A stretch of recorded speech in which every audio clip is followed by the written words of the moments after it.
નમસ્તે બાળ મિત્રો, આજે આપણે ડિસેમ્બર મહિનાની ચોપડીની અંદર મૂળાક્ષર પ ભણવાનો છે. તો બધા બાળકો ડિસેમ્બર મહિનાની ચોપડીની અંદર પાન નંબર 8 ખોલો, જે પનો છે.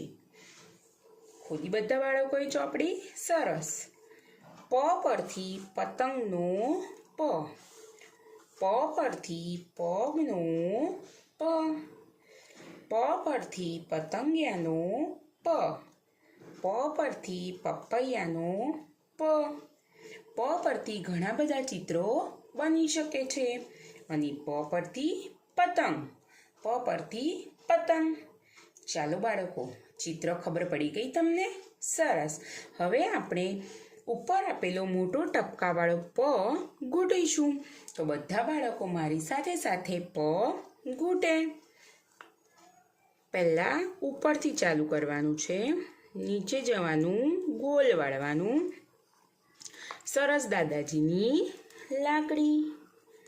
ફરીવાર ઉપરથી નીચે આવવાનું છે, અડધું ગોળ કરવાનું છે અને દાદાજીની લાકડી પાડવાની છે.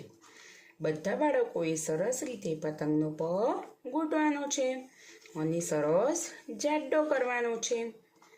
હવે આપણે નીચેના પતંગના પના ટપકા જોડી લઈએ. પગનો પ, પતંગનો પ, પતંગિયાનો પ, પપૈયાનો પ. ટપકાની ઉપર સરસ રીતે બધા બાળકોએ પેન્સિલ ફેરવવાની છે. સરસ.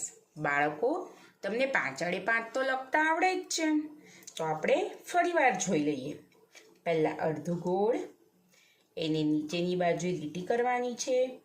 ફરી એને ગોળ વાળવાનું છે અને પછી સરસ દાદાજીની લાકડી. પતંગનો પ, પતંગનો પ, પગનો પ, પપૈયાનો પ, પપૈયાનો પ, પગનો પ, પતંગનો પ. બધા બાળકોએ ચોપડીની અંદર આપેલ ભૂરી લીટીને અડકીને મૂળાક્ષર લખવાનો છે. બાળકો, પતંગનો પ આ રીતે લખશો તો આને શું કહેવાશે? ખોટું. આડી લીટી બહાર જવી જોઈએ નહીં. ઊભી લીટીની બહાર આડી લીટી જવી જોઈએ નહીં. માટે ધ્યાન આપીને તમે પહેલાં ટ જેવું પાડી લો અને એને ઉપરથી સરસ રીતે અડકીને ઊભી લીટી પાડો. પપૈયાનો પ, પતંગનો પ, પતંગિયાનો પ, પગનો પ ને પક્ષીનો પ. બાળકો, પ મૂળાક્ષર આજે આપણે ભણ્યા. આની સામેનું પાન એટલે કે પાન નંબર 9, જે HWનું છે, એ તમારે ચોપડીમાં લખવાનું છે અને આનું પુનરાવર્તન ગુજરાતી વિષયની લેસનની નોટની અંદર તમારે લખવાનું છે.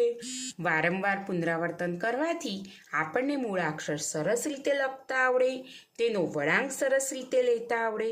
માટે વારંવાર પુનરાવર્તન કરતા રહેવું જોઈએ. બાળકો, ઘરે રહો, સ્વસ્થ રહો ને સુરક્ષિત રહો. આવતા વિડીયોમાં આપણે આગળ અભ્યાસક્રમ ભણીશું.